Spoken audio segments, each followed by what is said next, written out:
Salut les pseudoliparis je l'avais presque réussi. Pseudoliparis suirae. Ah ouais, vous portez un nom un petit peu chiant quand même, faut peut-être pas se le cacher. Et c'est le nom d'une poiscaille qui vit le plus profondément dans l'océan. Là où vous savez, il y a pas de lumière et où on se l'écaille. Ah bah super, ça donne envie tout ça. Ouais, mais vous savez, en vrai, on n'a pas trop à se plaindre de la noirceur des profondeurs de nos eaux, parce que les abysses ne sont pas si noirs que ça.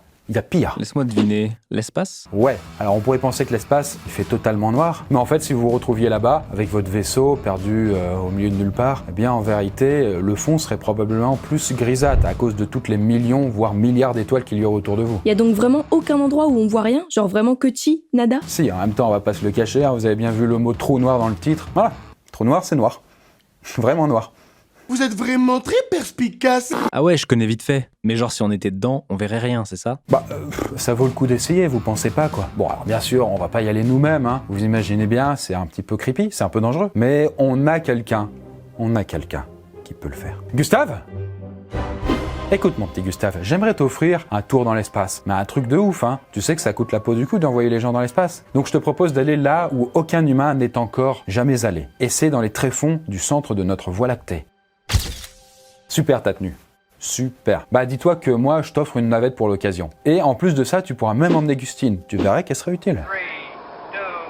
3, 2, 1... Alors en route les gars, bon voyage à vous deux. Bon, après, comme Gustave va avoir pas mal de temps devant lui, on va lui prévoir une petite surprise pour qu'il s'ennuie pas. Je vous donne un indice, ça permet de s'évader, de se cultiver, développer son imagination. Un livre ? Non, mieux que ça, il emporte 500 000 livres avec lui. Du roman, du thriller, du dev perso... Ah ouais, toujours plus. Ouais, mais je vous rassure, il n'y aura pas de problème puisque ce sont des livres audio qu'il stockera directement dans son téléphone avec l'abonnement Audible. Notre partenaire, Gustave. T'entends ça ? Et pour ceux qui aiment pas lire ou qui veulent faire autre chose en même temps, c'est le feu. Vous pouvez écouter des bouquins avec les mains libres, vous balader, faire la cuisine, même faire du sport. Moi par exemple, j'avais écouté Sapiens en entier avec Audible pendant que je me baladais dans les rues de Lyon. Mais bon, vous pouvez aussi piloter un vaisseau comme Gustave, parce que le temps va être très très long pour lui, le temps qu'il arrive jusqu'au trou noir. Mais il y en a évidemment des tas et des tas de bouquins. Toi Gustave par exemple, qu'est-ce que t'aimerais écouter ? Super Gustave, bonne écoute. L'univers apparut brusquement du néant. Le prêtre belge Georges Lemaître, grand cosmologue et l'un des pionniers de la théorie du Big Bang, en parle avec humour comme d'un jour sans précédent, car il marque effectivement le début du temps lui-même. D'ailleurs, tu peux arrêter ta lecture audio à tout moment et la reprendre. Le lecteur s'en souvient, bien sûr. Bon, voilà, Gustave, tu nous diras quand t'as fini le livre audio et on reprend la vidéo, quoi. Par contre, ce que Gustave ne savait pas encore, c'est que en partant jusqu'au centre de la Voie lactée, il va tomber dans un trou noir supermassif. Et là-dessus, que va-t-il arriver à notre pauvre cobaye ? Est-ce qu'il va tomber dans le trou noir sans dommage ou au contraire se faire tuer par on ne sait quelle anomalie ou mystère qui l'entoure? Est-ce qu'on va le perdre pour la 666e? Est-ce qu'on va le perdre pour la 666e? Mais merde, 666e. Est-ce qu'on va le perdre pour la 666e fois? Mais attention, avant de s'engager dans les hypothèses qui vont se passer, sachez que les trous noirs, ça fait partie des choses les plus mystérieuses de notre monde. Et donc c'est bourré de théories qui restent encore à prouver. Donc je vous invite à rester jusqu'à la fin parce qu'il y a un paradoxe intéressant qui pourrait remettre tout en cause. Mais en attendant, c'est parti pour une nouvelle aventure. Tomber dans le trou noir de notre galaxie, ça fait quoi?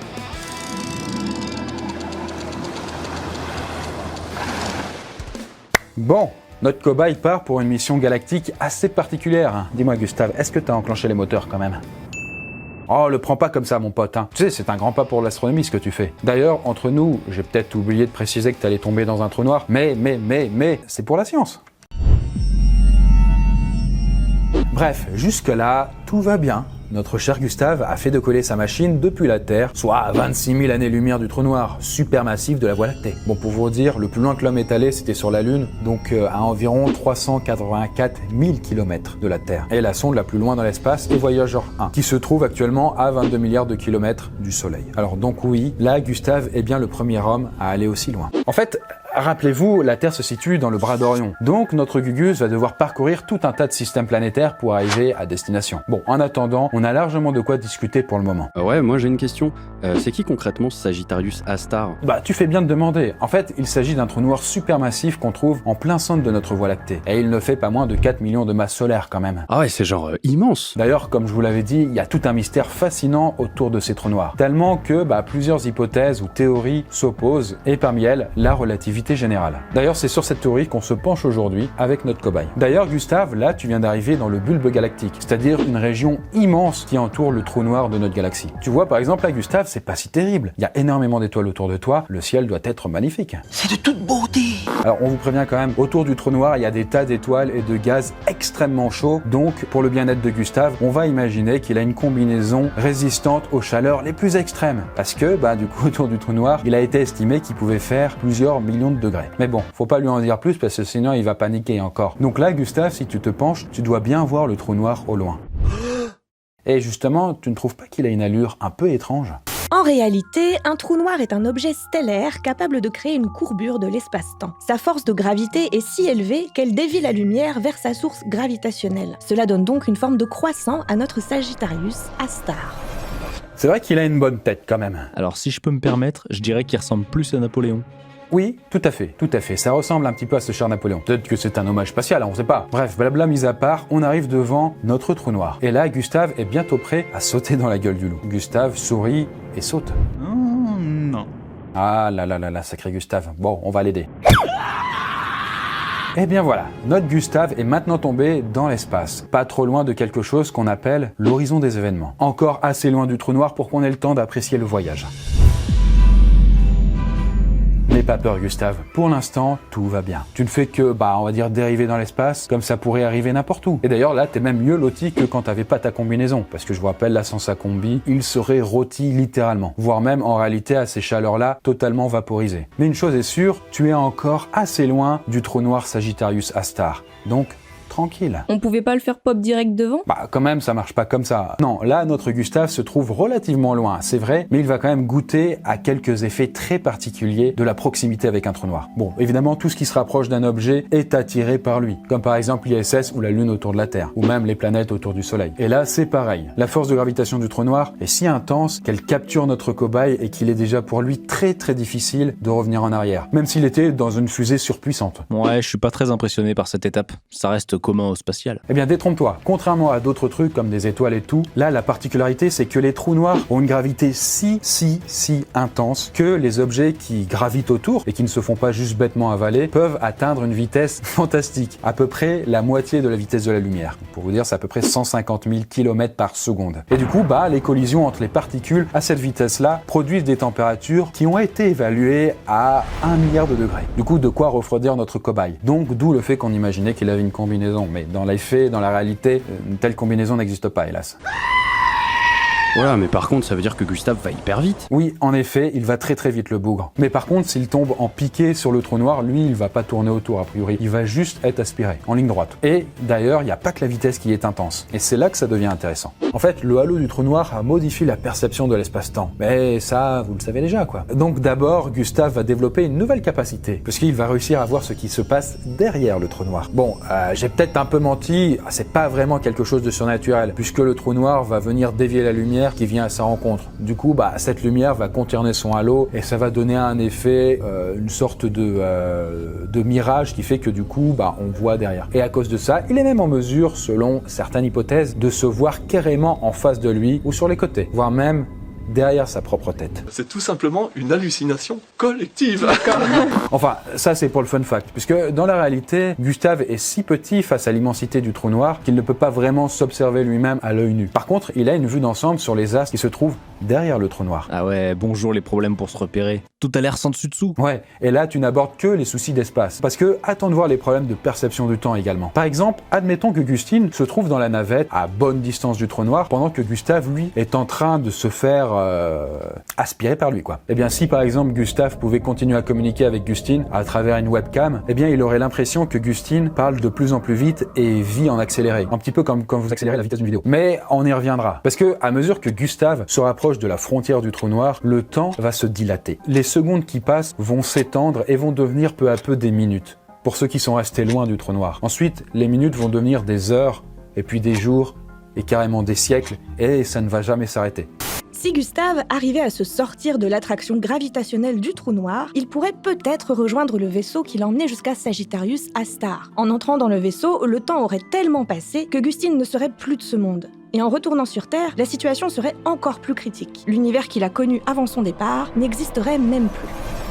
Ouais, C'est bien flippant comme phénomène, mais comme Gustave va pas revenir dans la navette, on s'en occupe pas. Donc en avant toute, on doit aller au bout de cette épreuve. Attends, oublie pas Gustine. Elle voit Gustave en accéléré aussi. Eh bien ouais, j'ai failli l'oublier, mais non. De son côté à elle, eh bien en réalité, c'est exactement l'inverse qui se passe. Alors que Gustave voit toutes les choses loin du trou noir s'accélérer de plus en plus, eh bien tous les gens qui regarderaient Gustave le verraient ralentir de plus en plus. On aurait l'impression en fait qu'il se rapproche de plus en plus lentement du trou noir. Et que si on était au téléphone ou en appel vidéo avec lui, eh bien on aurait l'impression que sa vidéo ralentit. Encore et encore. Comme s'il devenait de plus en plus en slow motion. Et ce ne serait pas un bug de la vidéo, non. Ce serait exactement ce qui se passerait. Mais ça se passerait pas d'un coup en fait. Il ralentirait de plus en plus. De plus en plus. De plus en plus. Ouais, autrement dit, Gustine perçoit une autre réalité temporelle. Et finalement, l'expérience du trou noir n'épargne personne. Que les cobayes soient relativement près ou loin du trou noir Sagittarius A*. Moi, je pense qu'on est déjà pas mal en termes d'angoisse pour Gustave. Ouais, déjà c'est une expérience assez traumatisante pour lui, mais on est quand même encore loin de la fin. Parce que si Gustave perçoit encore Gustine et le reste de l'univers en accéléré, cela signifie que tout l'espace lui paraît rapide. Et plus il se rapproche du trou noir, plus il peut constater des mouvements stellaires qui en temps normal prendraient des millénaires ou des millions d'années. Par exemple, des comètes qui se disloquent, des planètes qui se déplacent autour de leur étoile. Bref, plus notre cobaye tombe, plus la vie qu'il a connue avant disparaît sous ses yeux. Mais la vision de Gustave lui joue encore des tours puisque le bougre commence à voir l'espace virer au bleu. En fait, plus il se rapproche du monstre galactique, plus sa vision de l'univers rétrécit en une espèce de petite bulle, de plus en plus étroite, comme s'il s'enfonçait dans un tunnel dont il ne voyait que le bout par lequel il venait d'entrer. Du côté de Gustine, la perception du temps continue d'être modifiée depuis le début du ralentissement de Gustave. Exactement comme dans Interstellar si vous avez la référence, avec la personne qui était restée dans le vaisseau, tandis que les autres étaient allés sur la planète qui était très très proche du trou noir. Et donc si Gustave devenait de plus en plus lent, eh bien au bout d'un moment, en fait, il deviendrait même carrément immobile aux yeux de Gustine. Et en plus de cela, plus Gustave tomberait dans le trou noir, plus les rayons de lumière émis par son propre corps se décaleraient vers le rouge. Et en gros, si Gustine s'armait d'une longue vue, elle pourrait voir notre cobaye devenir de plus en plus rougeâtre. Et ce phénomène s'appelle l'effet Doppler. En gros, à cause de la distance de Gustave, qui varie par rapport à celle de sa copine, eh bien, il y a un décalage des fréquences des ondes du corps de notre cobaye. Et donc, il apparaît rouge aux yeux de Gustine au fur et à mesure de sa chute. Et d'ailleurs, à la toute fin, il finirait complètement par disparaître aux yeux de sa petite amie.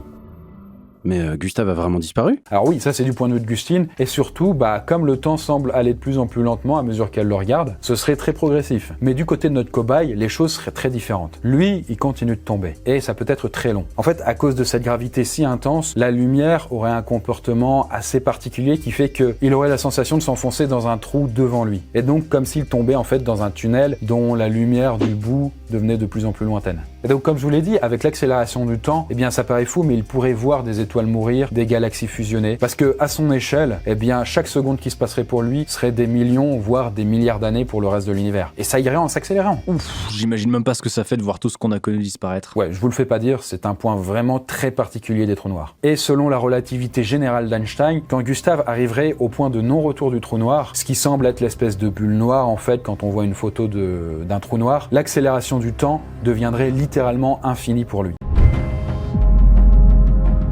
Et bien voilà, on en est arrivé au point du non-retour, cette espèce de bulle noire que je qualifiais quand on voyait le trou noir, et en réalité ça porte un nom, et ça s'appelle l'horizon des événements. L'horizon des événements ? C'est quoi encore ce truc ? Eh bien en fait c'est la frontière du trou noir avec le reste de l'espace, pour résumer grossièrement. Ce n'est pas une barrière physique, il n'y a rien qui sépare l'avant de l'après, et c'est à ce moment-là où la vitesse de la lumière n'est plus suffisamment puissante pour pouvoir échapper à l'attraction du trou noir. Et donc la lumière est absorbée par le trou noir, et c'est pour ça qu'il n'en ressort rien du tout. Et à l'heure actuelle, le seul objet stellaire qu'on connaît à être allé aussi près de Sagittarius A*, c'est l'étoile S2, qui se trouve quand même à 2,8 milliards de kilomètres du trou noir. Elle n'a toujours pas été happée par le monstre galactique. Mais bon, évidemment, si elle passait l'horizon des événements, elle serait totalement aspirée. Ouais, un peu comme la friendzone, quoi. Tente dedans et puis t'en ressors jamais. Oui, c'est un peu ça. Donc voilà, S2 ne l'a pas fait. Par contre, lui, Gustave, il vient de franchir l'horizon des événements. Hein ?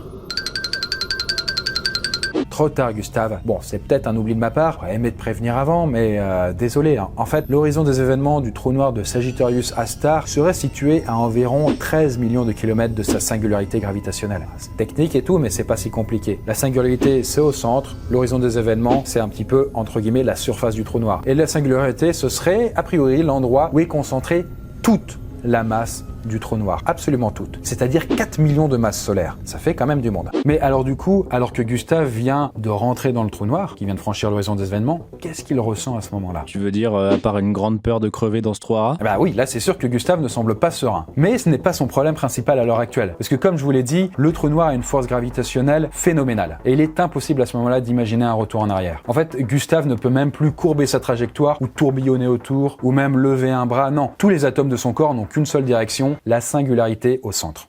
Selon la relativité générale, la force gravitationnelle d'un trou noir est tellement immense qu'elle semble aspirer tout objet qui se trouve dans sa limite théorique. J'ai nommé l'horizon des événements. Malgré tout, cela reste encore une théorie non éprouvée, notamment en raison de la complexité de ces objets stellaires. En d'autres termes, personne ne sait réellement ce qui se passe quand on franchit cet horizon des événements.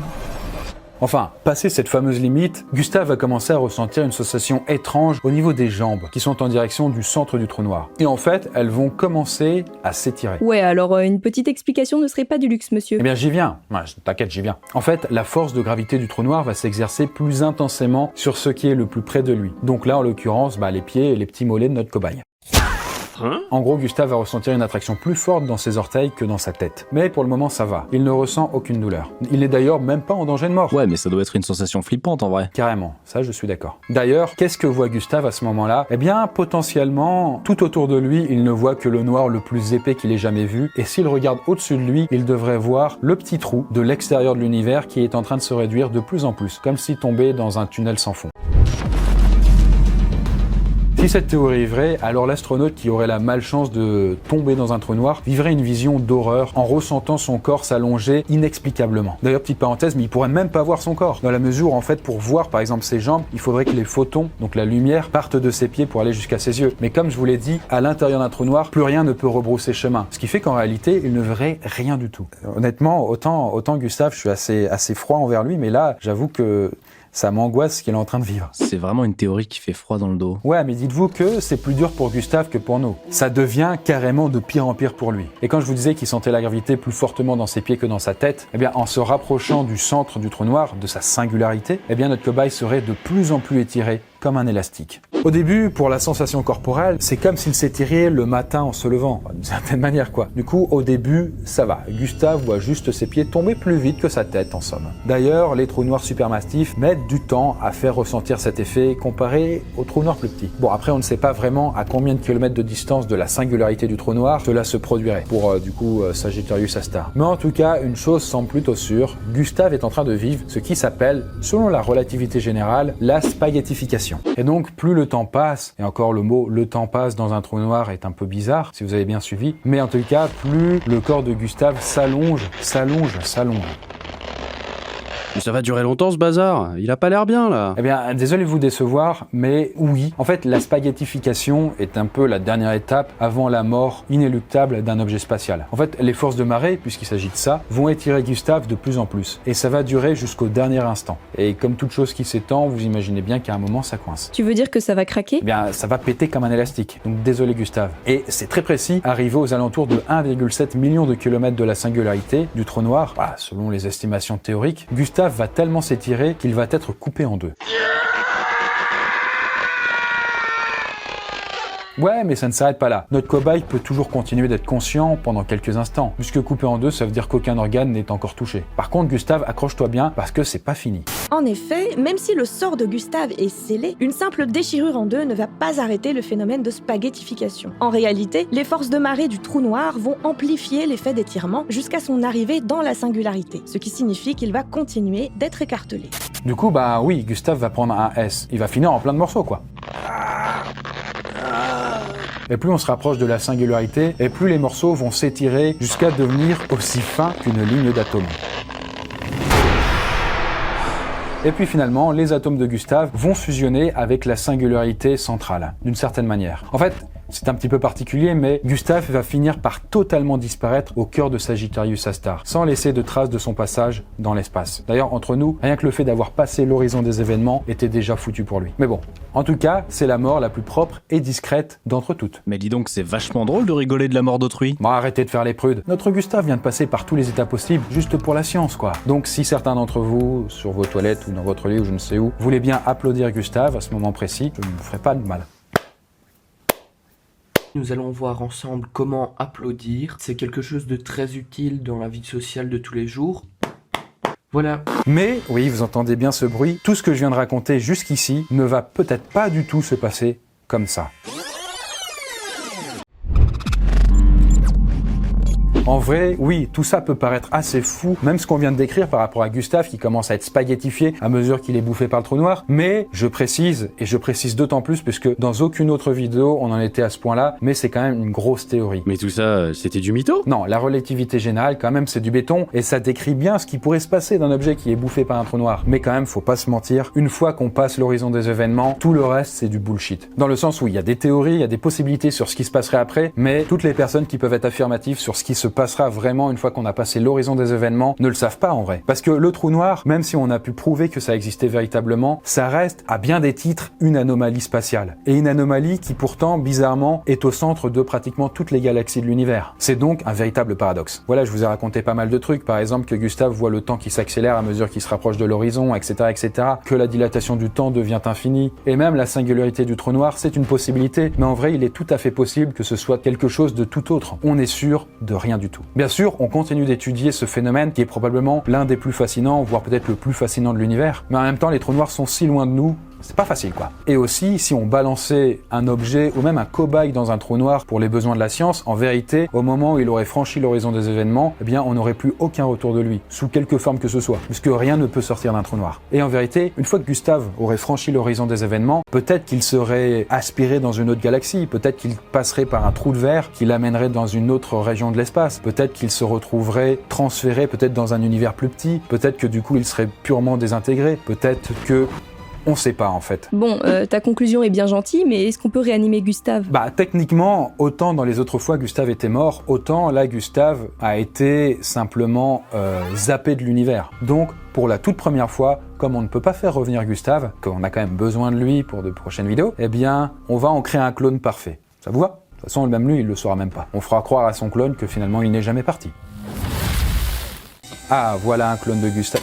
Gustave. Salut Gustave. Content de te revoir. Allez Gustave, t'inquiète, on t'a pas vraiment amené dans le trou noir finalement. On a hésité au dernier moment et tu sais, comme j'ai beaucoup d'affection pour toi, j'ai annulé le projet.